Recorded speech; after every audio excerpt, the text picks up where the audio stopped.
Hey everyone, it's me, Carlo. Today we're going to not only review, but we're going to test and compare the Mark of the Unicorn M2 USB-C audio interface. Now, I'm a little bit excited about this particular little unit here. Why? Because at the recent NAMM event in Anaheim, NAMM 2020, I got to preview this and take a tour with some of the good folks there at Mark of the Unicorn, and I was pretty excited about this. Turns out that this little device and its counterpart, the M4, are making quite a bit buzz in the industry right now because of its audio quality. Now, I'm kind of not surprised. So what we're going to do, though, is find out for ourselves. And we're going to unbox this unit right now, set it up. I'm going to get it registered and download some of the included software and get going. Now, for some of you who don't know what this is, I'll explain really briefly. It's an audio interface that'll connect to your computer via USB, which is included, the cable's included with the device, and allow you to record high quality audio. But this particular unit does a couple things that is a little bit exceptional. For example, it includes something called loopback recording to allow you to record audio coming out from your computer and mix that with, say, a microphone for podcasting or live streaming, let's say on Facebook or YouTube. So if you're into that genre of audio production, if you're creative like that, a little device like this could really help you. Plus, the audio quality does supposedly sound amazing, and I'm sure it will, because it uses something called the ESS Saber 32 DAC converter. And that's why I am super excited about this, because that converter, that little chip that's in this little unit, is the same one that's in my MOTU A28ES here in my office, my home office. It's the best audio converter I've ever used. The quality coming out of my production since I upgraded has doubled. Literally, I'm really excited about that. But how is that converter going to work in a smaller unit like the M2? Well, we're about to find out. For example, I've got my favorite pair of stereo Lauten 120, LA120 microphones here, a matte stereo set, and we're going to do a little experimenting. I'm going to mic up one of my studio monitors here. I'm going to play back some audio. We're going to compare the M2 with my A28 using the same DAC. Now, a couple things to keep in mind here about these USB units is that they are USB powered. So you do want to use the included cable that comes with it, or one that you know is reliable and certified and it's going to give you the proper voltage, because they're bus powered, which makes it handy for when you're traveling. You don't have to plug it into the wall. It's going to get all of its power from the computer itself. And here it is. Let's open up for the first time. All right. Take a little bit of tape off. It's always my favorite part. I love doing this. And there it is, my MOTU M2. Check it out. All right. Now on the back here, you got your power button and your classic 5-pin MIDI cables. And as I mentioned earlier, there's a counterpart to this called the M4, which has 4 inputs. The M2 has 2. RCA and 1/4-inch TRS jacks for your monitors.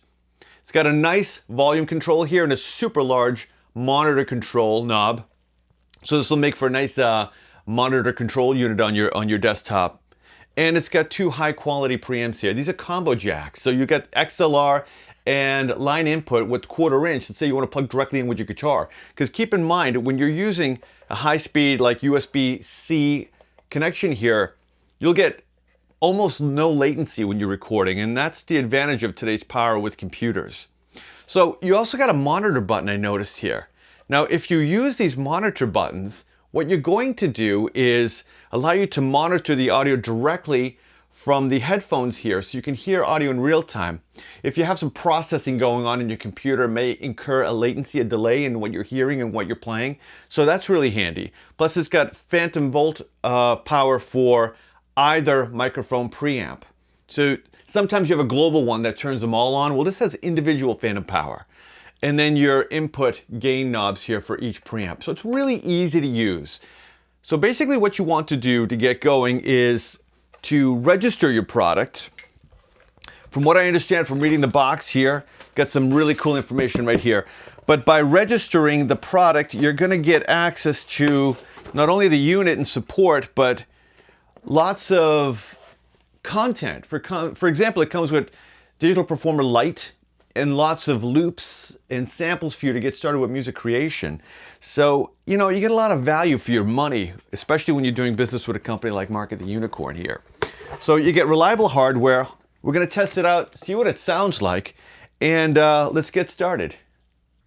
So after registering my product and downloading the correct drivers, we're going to connect the USB-C cable, one in the back and one to my computer. And now we're going to power on the MOTU M2 for the first time. Switches in the back. And the first thing you'll notice is how beautiful the liquid crystal display is. And just like that, it'll be automatically recognized. Let's play some audio through it. What a beautiful display. Smooth and colorful. I really love that. And we're up and running as quickly and easily as that. All right, so far so good. So remember, as I mentioned, you get a lot of bundled software when you buy some MOTU hardware. And Performer Lite, which you're looking at right here, is included with the M2, which adds a lot of value to this product. Now, let's open up this session that I created. The first WAV file here at the top is the M2, and the next one down here is the 828ES. Now, the 828ES is a Thunderbolt unit. Again, it costs about $1,000, and the M2 retails for well under $200. Bundle that with the included software and you got yourself a really good deal. But I want to know how those preamps compare to the much more expensive counterparts. And what we're going to do is take a listen right now. So remember, this was recorded with an identical pair of, well, a stereo pair of microphones from the same audio source at the same time.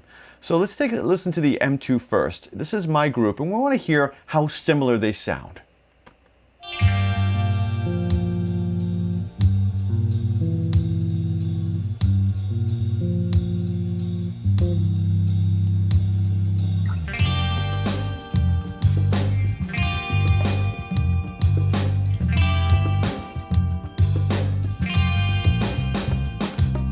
All right, so that's the M2. Let me take that out of solo. Now let's solo the 828ES, and let's take a listen to this one. Let's compare.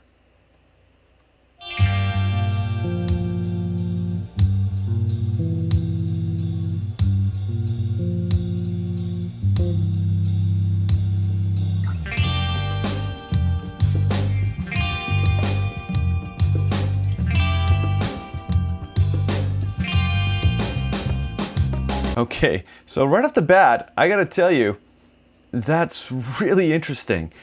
They sound, well, nearly identical. The waveforms are a little bit different. I can see there are some very slight, very slight sonic differences, but wow, I'm really impressed. Let's take a listen to the M2 again from that same section right there where the singer comes in. The worst of it all, the feeling that comes at night, lonely and dark and tight in the back of the throat. She thinks of the thing that she wasted, the thing that he tasted, the thing that she needs. She says my life. All right, now let's take a listen to the same part here through the 828ES. The feeling that comes at night, lonely and dark and tight in the back of the throat. She thinks of the thing that she wasted, the thing that he tasted, the thing that she needs. She's Okay, you know what? I'm super impressed. Here on one hand at the M2, we've got a bus-powered USB interface, and we're comparing it with a Thunderbolt interface that is 5 times as expensive. Wow, those preamps do match super well. Okay, I think I'll leave that up to you to be the judge. I know it's a little hard with the YouTube compression, but really take time to put some headphones on and critically listen to this and see what you think. Okay, so far we've unboxed the MOTU M2, which is again very similar to its counterpart, the M4. And we did a product comparison with something costing 5 times more than what you get in this little box. And so far I'm really impressed, I really am. But I do a lot of singer-songwriting recording, and we're gonna record a little guitar right now. And I'm also going to be recording directly into Performer Lite, which is included with the M2. So the signal chain is pretty simple: acoustic guitar, Lauten LA 120 microphone, cardioid capsule into my preamp number 1. I turn the phantom power on if you need that for your microphone. Adjust the preamp gain level, and let's do some recording. All right. I'll adjust the gain, tweak it down just a little bit. And let's play a little bit. Here we go.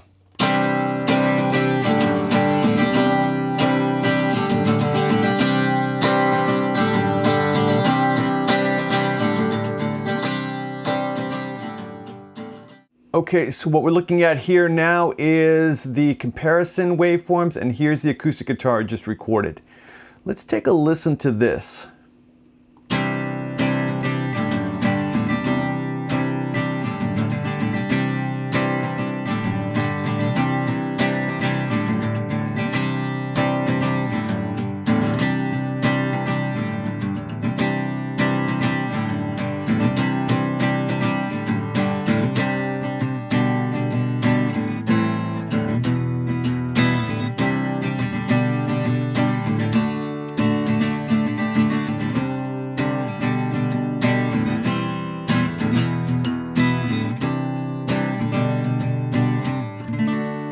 Okay, not bad. Got a beautiful waveform there. I think these preamps sound amazing for such a small and really affordable device like this. All right, let's wrap this up. Okay, so there you have it. What did we do? We unboxed the M2, downloaded some drivers, got it up and running. Keep in mind it does work flawlessly on a Mac and on a Windows environment. So there are drivers for both. Another thing that I've always really appreciated about MOTU devices is that they work on both platforms equally without any issues. So if you're a Windows user, you're all set. If you're a Mac user, you're all set too. No worries. We unboxed it, downloaded some drivers. We also installed some of the bundle software, Performer Lite, which the more and more I use, the more I seem to really enjoy. Again, if you're a podcaster and you really want to maybe up the quality of your work, then a device like this is perfect for you. Even if you're a musician like myself, I gotta tell you, the preamps really impressed me on this. I don't know how well that came across to you in the YouTube world, but here on my end, I gotta tell you, the combination of not only the preamps, but the onboard world-class conversion of that digital chip in there, same one that's on a unit that costs 5 times as much here in my rack, I'm really impressed with that. And I think you would be too. A couple of things I would change. Well, I think the buttons are a little small, but you know what? The whole unit is a little small. It's not that big. It is rugged, made out of metal, and the knobs feel really good. But keep in mind, this unit is well under $200 with the included software. And what more could you ask for? You know, it's like I always say, we live in really good times. Where was this when I was, 20 years ago, right? Stuff like this is amazing today. So what I always say is the best way to find out is for yourself. So stay busy, stay creative. This was my first experience review of the MOTU M2, and I hope you enjoyed it. Have a great day, and thanks for watching.